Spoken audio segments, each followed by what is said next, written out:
दादाजी का कमरा। यूं तो सभी परिवारों में हर सदस्य की कुछ आदतें अजीब होती हैं। मेरे दादाजी भी कुछ ऐसे ही थे। कहीं भी गायब हो जाते थे।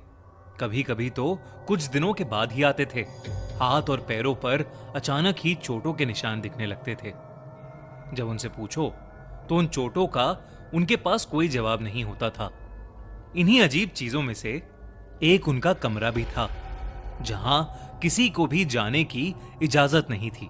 यहां तक कि वो वहां की सफाई भी खुद ही करते थे। एक दिन बचपन में खेलते वक्त मुझे उस कमरे से अजीब सी आवाजें आ रही थीं। मैंने झुककर दरवाजे के नीचे से झांक कर देखा तो मुझे एक परछाई दिखी।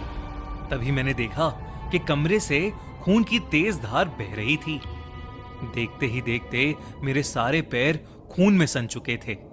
मैं छोटा था तो ये देख के घबरा गया और वहीं बेहोश हो गया। उठा तो मां मुझे डांट रही थी कि मुझे धूप में नहीं खेलना चाहिए। उनके हिसाब से मैं उसी की वजह से बेहोश हुआ था। मैंने जब उनको सच्चाई बताने की कोशिश की तो दादाजी ने मुझे झुठला दिया। उसके बाद से मेरी और दादाजी में इतनी बातचीत नहीं हुई। पूरे दिन उस कमरे में ताला लगा रहता था और किसी को भी उसके आसपास भटकने की मंजूरी नहीं थी। कुछ साल बाद दादाजी चल बसे और हम भी अपना पुराना घर छोड़कर अब शहर वाले घर में चले गए थे। सब कुछ ठीक चल रहा था। शहर में पापा की जॉब काफी अच्छी चल रही थी और मैं भी अब कॉलेज जाने लगा था। एक दिन ऐसे ही मैं घर पर बैठा अपना फोन यूज कर रहा था। तभी मैंने देखा कि मेरे दोस्त ऋषभ ने एक नया आईफोन लिया है। मैंने तुरंत उसे फोन किया और कॉन्ग्रेचुलेट करते हुए उससे पूछा कि आखिर उसने ये आईफोन कैसे खरीदा। तभी ऋषभ ने मुझे बताया कि उसके पास एक सीक्रेट है। वो प्रोबो ऐप पर ओपिनियन ट्रेडिंग करके पैसे कमाता है। मैंने उससे पूछा कि प्रोबो क्या है, तो उसने मुझे बताया कि प्रोबो इंडिया का पहला ओपिनियन ट्रेडिंग ऐप है। जिस कैटेगरी में भी किसी को इंटरेस्ट है, जैसे क्रिकेट, यूट्यूब, न्यूज, वो उस पर अपना ओपिनियन शेयर करके ट्रेड कर सकता है। अपनी नॉलेज के बेसिस पर अपना ओपिनियन दे सकता है और ओपिनियन देना बहुत आसान है। सिर्फ येस और नो में अपना ओपिनियन देना होता है। ऋषभ ने बताया कि प्रोबो एक ट्रस्टेड ऐप है और इस पर 2 करोड़ से भी ज्यादा यूजर्स हैं। इनफैक्ट उसने आईपीएल के ही मैच में एक ओपिनियन दिया और उसी में अपना नया आईफोन जीता। उसने मुझसे भी कहा कि आईपीएल के टाइम पर मैं भी सिंपल क्वेश्चंस जैसे क्या राजस्थान की टीम मुंबई को हरा पाएगी, ऐसे सवालों का जवाब देकर मैं भी लाखों रुपए के साथ साथ मर्सिडीज, महिंद्रा थार, आईफोन जैसे प्राइजेस प्रोबो पर जीत सकता हूँ। प्रोबो ऐप पर किसी भी यूपीआई के थ्रू इजीली अनलिमिटेड डिपॉजिट्स और अनलिमिटेड विड्रॉल्स भी कर सकते हैं। मैं ऋषभ की बात सुनकर काफी एक्साइटेड हो गया था और मैंने जल्दी से प्रोबो ऐप डाउनलोड कर ली। तभी मोबाइल पर पापा का कॉल आ गया। पापा ने कॉल पर बताया कि हमें कुछ काम से दादाजी के पुराने घर पर जाना है और हम अगले ही दिन दादाजी के घर के लिए निकल गए। करीब 10 साल बाद जब मैं उस घर में वापस आया तो मैंने देखा कि तब भी किसी के उस कमरे के पास जाने की हिम्मत नहीं हो रही थी। बचपन की जिज्ञासा के मारे मैंने हथौड़ी ली और उस कमरे पर लगा ताला ही तोड़ दिया। मुझे मन ही मन में खुशी तो बहुत हुई, मगर एक डर भी अंदर भर गया कि आखिर ऐसा क्या था जो दादाजी हमसे छुपा रहे थे। अंदर घुसते ही मुझे कई सारी अलमारियां दिखीं, जिनमें अलग अलग अजीब सी चीजें रखी हुई थीं। कई सारे कलश, कई लाल कपड़ों में बंधे ताले, चीनी मिट्टी के बर्तन और न जाने क्या क्या। कमरे के बीचों बीच दीवार पर एक बड़ी सी तस्वीर लगी थी। वो तस्वीर एक घर की थी जो नदी के किनारे बसा था। इतनी खूबसूरत तस्वीर को बंद कमरे में नहीं होना चाहिए था, तो मैं उस तस्वीर को वहां से उतार कर बाहर हॉल में ले आया और कमरे को खुला रहने दिया। लेकिन उस रात जब मैं सोया तो मेरी नींद एक बड़ी सी नदी के बीचों बीच खुली। मैं वहां कैसे पहुंचा ये सोचने का समय ही नहीं था, क्योंकि पानी का बहाव इतना था कि मैं अचानक से डूब रहा था। जैसे तैसे बच बचा के मैं किनारे तक आया तो हैरत ये हुई कि वहां वही घर था जो दादाजी के कमरे वाली तस्वीर में था।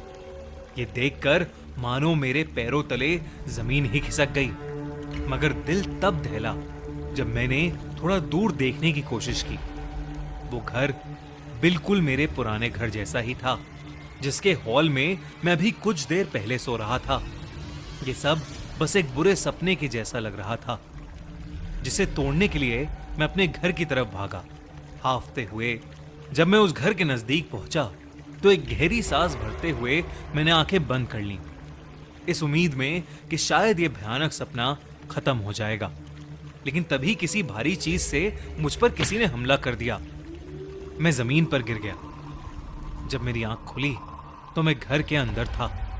मैंने चारों ओर देखा तो कई सारे लैंप्स, झूमर दिखाई दिए जो जंग खाए कई सालों से बंद पड़े थे।